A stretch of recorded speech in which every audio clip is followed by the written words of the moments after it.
Another great feature of Google Docs is it allows you to collaborate with others by sharing a document. You don't need to be in the same room or necessarily in the same part of the world with somebody to collaborate with them on a document, whether it's a word process document like this one or a spreadsheet or a presentation. As long as you both have access to the internet and you both have a Google Docs account, you can share documents with one another and work on them at the same time, whether or not you're across the room or across the globe. The way you do that is I have this document that I created in the last video. I would like to share that with somebody, so I'm going to click on Share. And it's going to come up and ask me, okay, with whom would you like to share this? All the people who are in our onalaskaschools.com domain will show up in this Add People window. If it's a person outside of our domain, you would just need to know their email address. But I'm going to share it with myself. I'm using this practice account, so I'm going to access myself, my evil twin, by sharing it. So I'll start typing in my name, and Greg Hilker shows up. Before I hit save and share, I want to talk a little bit about the permissions you can give the people with whom you're sharing your documents. The default is that person can edit it, which means they can make changes to it just like I can as the owner. They can also comment on it, and I'll show you how that works in just a moment. But the default setting is they can edit and they can comment. If I want to scale that back a little bit, I might say I just want that person to be able to comment on it, or I just want them to be able to view it. Now in collaboration, you probably want the person to be able to edit, but let's say you're going to share a document with your students, say it's a description of an assignment that's coming up, you would want them to not be able to edit it, because if they were like I was when I was a middle school or high school kid and I had the chance to edit that assignment, I might say, you don't really have to do this, or something like that. So think about that before you share. Do I want these people with whom I'm sharing this to have the same privileges that I have?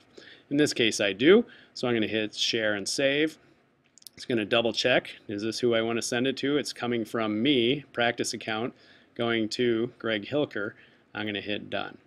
Okay, I'm going to leave this practice account now. I have my Greg Hilker account open in another window, and check my mail in my HILGR at onalaskaschools.com account. So this is a different Google account, even though I'm on the same computer. And here is that email that I just sent that says Bears win.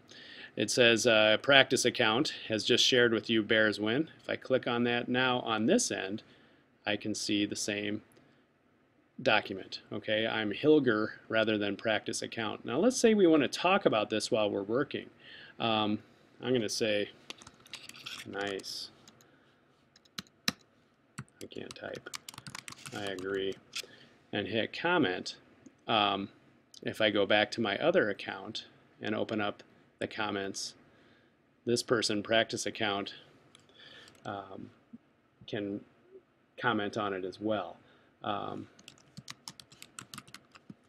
So what you could do, the reason this is handy is you can have the comment window open and talk about the document that's over on the left that you're both working on simultaneously.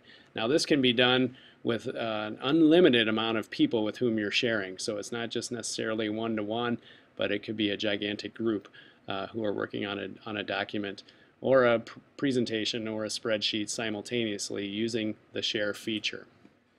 Okay, so this is, I'm going to go back to this person now, the person with whom it was shared, and I'm going to go to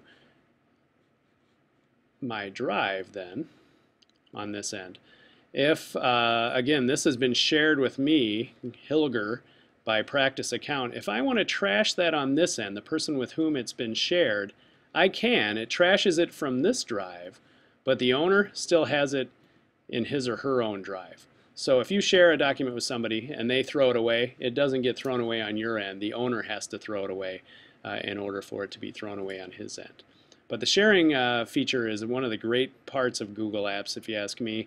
It gives you opportunities to maybe work with your PLC team without having to meet. And I know how difficult it is for people to meet. As a teacher, it also allows you to maybe get assignments or information out to your students by sharing things with them, or coming back the other way, perhaps your students could start to turn things into you using the share feature.